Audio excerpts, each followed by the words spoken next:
Okay, good evening.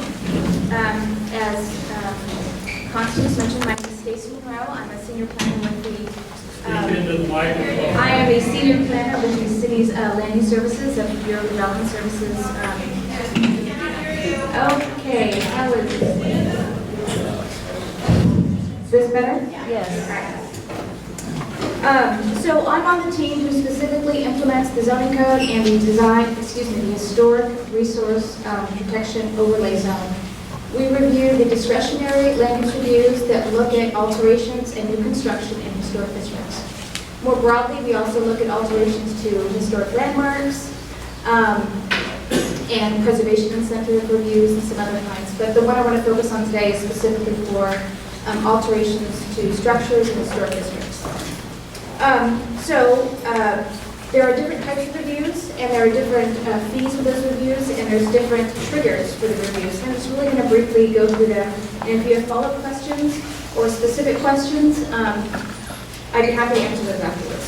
So the historic resource review is required for exterior alterations to a building within a district, to new buildings, including small buildings, and exterior signage. So that's the broad scope of the review requirements. But there's numerous. Excuse me, if you speak correctly into the microphone, people will hear you better. Yeah, you're not hearing your voice. You hear me. I will Right. do a better job. Okay, so what's exempt from review are things that are typical repair and maintenance. When you re-roof your house with the same composition shingle, when you re-side a portion of your building because the siding is rotting, when you repair your windows and your sashes are worn, construction of detached small structures that are less than 200 square feet do not require review, alterations to non-contributing resources, which contributing and non-contributing buildings would be designated at the time of the nomination. And it would determine what kind of review and the extent of the review that that building is then subject to. Altering basement windows does not require review. Installing and removing storm windows and screens does not require review. There are exemptions for skylights and solar arrays, so long as they're focused on the back of the property. Alterations that don't require a building permit do not require review. Fences, retaining walls, and decks that meet the regulations of the zoning code are also exempt. So you can see although the scope of the reviews is broad, we have built in a lot of exemptions to require or to allow the kind of maintenance and repair and typical small-scale elements to be exempt from review. And we are continuing to build on that list with some future changes that we'll propose in the next couple of years. So the processing fees, which I'm sure everyone is very interested in, we have 4 types of review. There are 3 types that are most common for homeowners for single-family residences, and the fees range from the $250 that you've been hearing a lot about.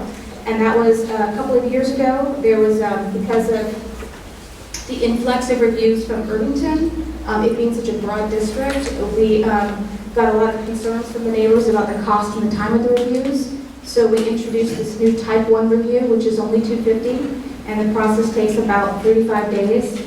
So just really quick to get to why we have fees and why we have process. These are reviews that are discretionary, and they also involve the public. So the fees are going to cover the city's cost to notify you, and it's going to include a time that allows you to provide comments on these proposals and to be involved in the process.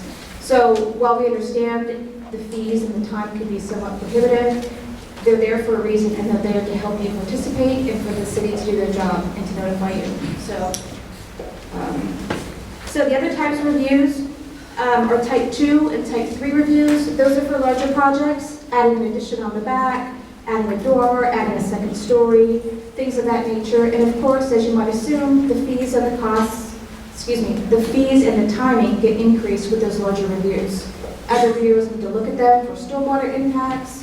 Transportation needs to look at them for driveway locations. So of course the cost is going to go up because more people have to review them. The final type of review, for the largest review we have is a Type 3, which would be for a brand new structure with a value that exceeded about $500,000. Those are pretty rare and far between. We don't really see those very often. So typically the reviews are staff level. You don't go to a commission, you don't go to council. They're just done by staff administratively. The final type of review is a type 4, and it's for a demolition. And the type 4 is the most time-consuming, expensive, and most difficult review to get through because it discourages demolition of historic structures. It has to go to council to get approval. The fees are rather high, and the approval criteria are pretty difficult to meet because it says that the demolition of the historic resource must meet the policies and goals of the comprehensive plan, which have goals of historic preservation and preserving housing. So those are pretty hard goals to get over if you want to demolish a structure. So we definitely do not incentivize or provide an easy process for demoing historic structures. So that's what I have right now. I have a whole list of a slew of questions or types of reviews or alterations that we often get questions about. I'd be happy to walk through those now, or I'd be happy to walk through them at the end when everyone has had an opportunity to speak. And it's really about dispelling those myths about the paint color. We do not review paint color. We do not review the interior of the building. So again, I could walk through those later if anyone's interested.